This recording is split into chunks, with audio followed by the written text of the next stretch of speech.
right, I'm gonna try to run with this because the distractions are not subsiding. So I'm gonna have to just figure out how to manage it regardless.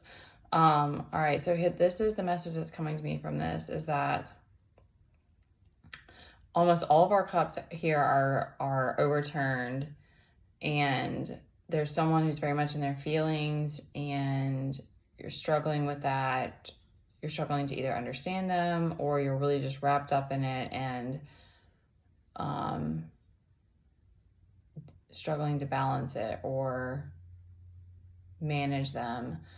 And if you are on this journey, if you choose to heal and awaken to your gifts and use them, you are like a very, very sensitive person. Again, I still hold the belief that like all of us are going to wake up at some point. But if you are on earth at this time and you're choosing to heal and awaken and, like I said, develop your gifts, it's very, very emotional. And that's why this is so hard, because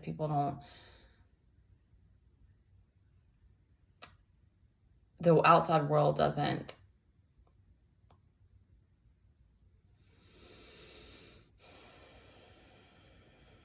oh man, I don't want to lose it. Okay.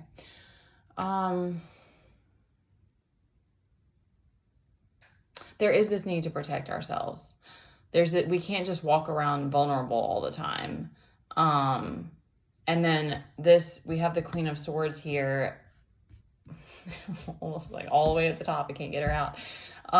As a reminder to trust your discernment, and that even though we are emotional creatures, you're wise. You learn that our emotions are full of information, and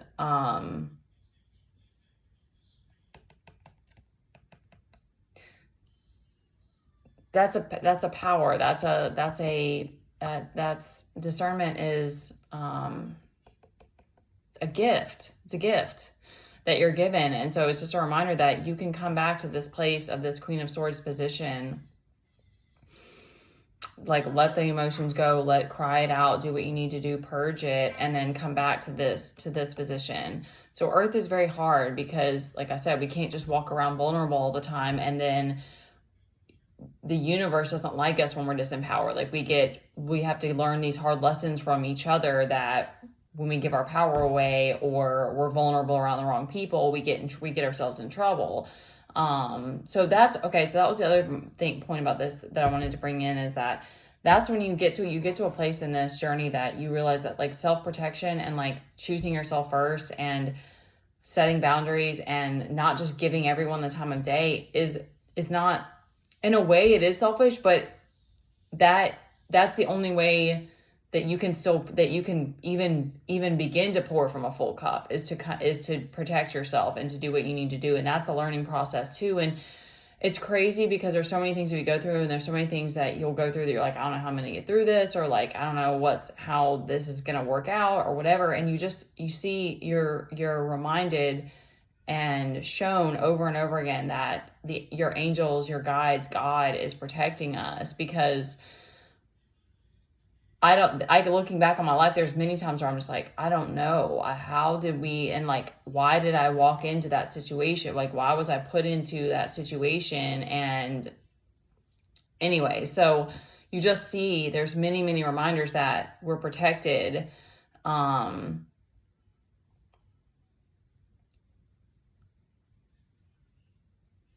Because our light is needed. Like, I'm pushing really hard right now because there was this energy of like, it's too much going on. Like, I need to switch gears or try something different, or like, am I like just all the doubts when we like, we're always tested by these doubts. And, that's the stuff that's hard, but we have to just keep pushing. It's like, you realize too, this came to me yesterday, that it's like, ultimately it's about courage, because none of us are perfect. And, we have to deal with these fears. Like, we don't get to just run away from them. We have to continually push through that and continually deal with the spiritual warfare and continually deal with, like, I think about that in my life and I'm like, why was I surrounded by the situations and the people? And then I'm like, that's for growth. Like, I could have just, anyway, I don't want to get into too many side stories, but it's like, I see that now, that it's like, you have to be surrounded by people that are going to keep you growing if that's the path that you're choosing. So it's like, that's what you don't see, is that people just see you with your shining your light and they're like, oh, they have it, they're just so happy, and then they want to take it. And it's like, no, it's a lot of work. It's a lot of self-protection. There's a lot of things that go into it, but I still want to show up here and give what I can. Okay. So yeah, there's definitely some tough emotions that you're moving through, but that Queen of Swords is that reminder that you can't get to that place of discernment without moving through your emotions. We can't develop deeper understanding or awareness of things without moving through the emotional part. Because there's also Seven of Cups confusion out here. This is a reminder to find gratitude. And this is also family. So it's a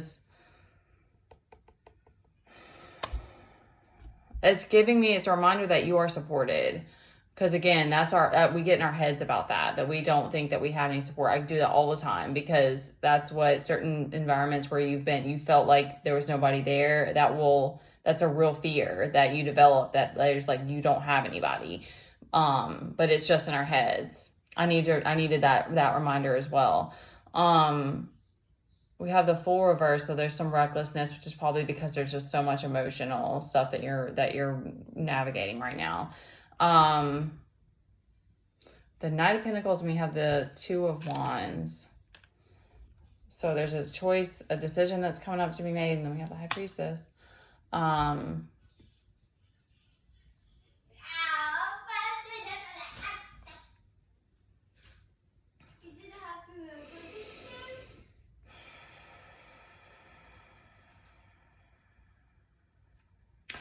This is telling me that you have not to worry about that.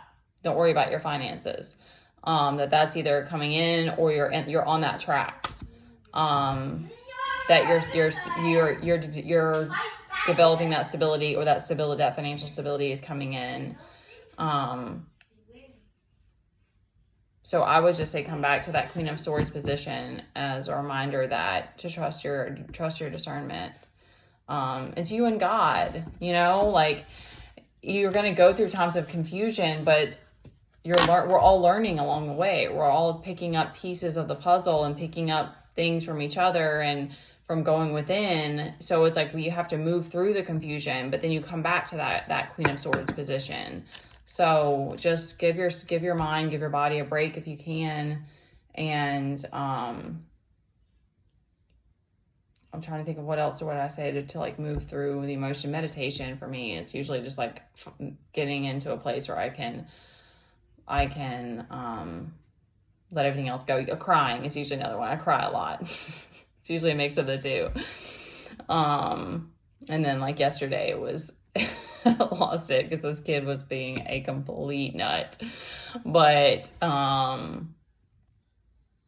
I was given a reminder, and I'll end it here, is that someone else spoke about it, like the being in a body is like being an animal. Like, we're animals too, and it's easy to forget that, but we can't I don't know that we ever get to run away from the lower chakras. I know I have an imbalance in my root chakra, and so that's something I'm going to work on, but that makes it hard not to lose it sometimes. So that's why I think too, and I think for me, it's a mental thing. It's like, I need my mind, I have to have mental breaks in my day, or I can't handle it. I don't know what it is. So, but knowing those things about yourself, it's like, that I was reminded by my guides that it's like, it's okay. Like, yes, we're here to learn how to not be reactive and not to move beyond the animal part of us, but accepting it as well, like accepting that that's a part, that aggression, that darkness is a part of who I am. And once we can more like move into that place of embracing it more, it's easier to let these things go. It's easier to not have that separation anymore, not see it as separate from you, not see it as a problem. You see it as it's just a part of you, and you kind of bring it back in, accept it as part of the whole. It's like it's there. It's not like, so it's either run from it or accept it. Okay, I'm gonna end it there. I hope that helps somebody.